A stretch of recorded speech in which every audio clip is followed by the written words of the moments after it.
केंद्र सरकार ने संसद के विशेष सत्र में महिला आरक्षण बिल पेश कर दिया है। मंगलवार को कानून मंत्री अर्जुन राम मेघवाल ने लोकसभा में बिल पेश किया। लोकसभा और सभी राज्यों के विधानसभाओं में महिलाओं को 1/3 आरक्षण की गारंटी देने वाले इस विधेयक के लागू होने पर निश्चित रूप से महिलाओं का प्रतिनिधित्व बढ़ेगा और महिला सशक्तिकरण की दिशा में भारत की कोशिशों को बल मिलेगा। आपको बता दें कि भारत में महिला आरक्षण बिल की यात्रा काफी लंबी रही है। इतनी लंबी कि इसमें 27 साल लग गए और 8 बार पेश करना पड़ा, लेकिन इसे लागू नहीं किया जा सका।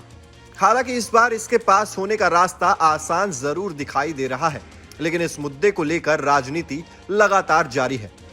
समाजवादी पार्टी के अध्यक्ष अखिलेश यादव ने कहा कि महिला आरक्षण लैंगिक न्याय और सामाजिक न्याय का संतुलन होना चाहिए। इसमें पिछड़े, दलित, अल्पसंख्यक, आदिवासी की महिलाओं का आरक्षण निश्चित प्रतिशत रूप में स्पष्ट होना चाहिए। दूसरी तरफ अखिलेश यादव की पत्नी और मैनपुरी से सपा की सांसद डिंपल यादव ने कहा, मैं महिला हूं और इस बिल का समर्थन करती हूं, लेकिन मैं चाहती हूं कि अंतिम पंक्ति में जो खड़ी महिला है उसको भी उसका हक मिलना चाहिए।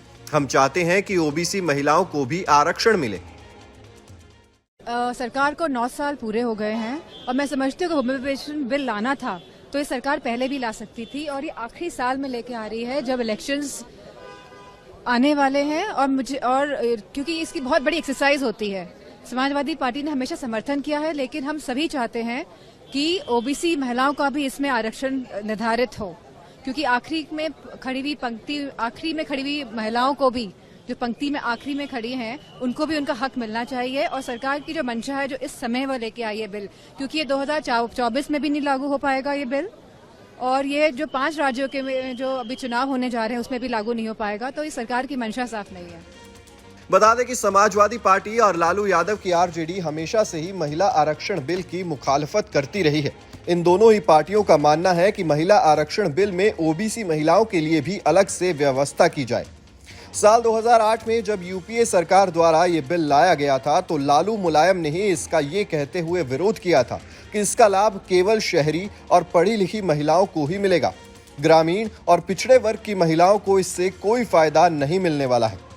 बाद में 9 मार्च 2010 में ये बिल किसी तरह राज्यसभा में पास हो गया, लेकिन उस वक्त की मनमोहन सिंह सरकार इसे लोकसभा में पेश नहीं कर पाई। जानकारों की माने तो लालू मुलायम के समर्थन से चल रही सरकार को शायद ये खतरा सता रहा था कि अगर ये बिल लोकसभा में गया तो लालू मुलायम उनकी सरकार से समर्थन वापस ले लेंगे। महिला आरक्षण बिल पर बिहार की पूर्व मुख्यमंत्री राबड़ी देवी ने ट्विटर पर लिखा, महिला आरक्षण के अंदर वंचित, उपेक्षित, खेतिहर एवं मेहनतकश वर्गों की महिलाओं की सीटें आरक्षित हों। मत भूलो महिलाओं की भी जाति है।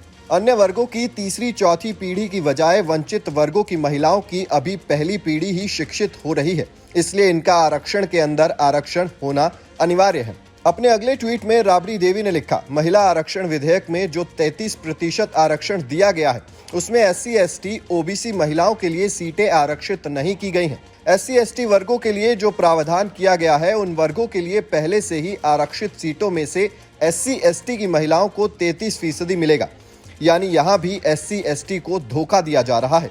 बता दें कि नए संसद भवन में मंगलवार यानी 19 सितंबर से कामकाज शुरू हो गया।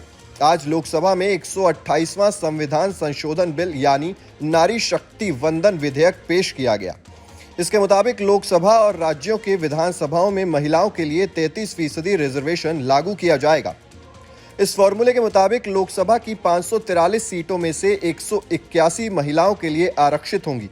महिला आरक्षण बिल कानून का रूप लेने के बाद 2029 के लोकसभा चुनाव या इससे पहले के कुछ विधानसभा चुनावों से लागू हो सकता है। Team news nation digital.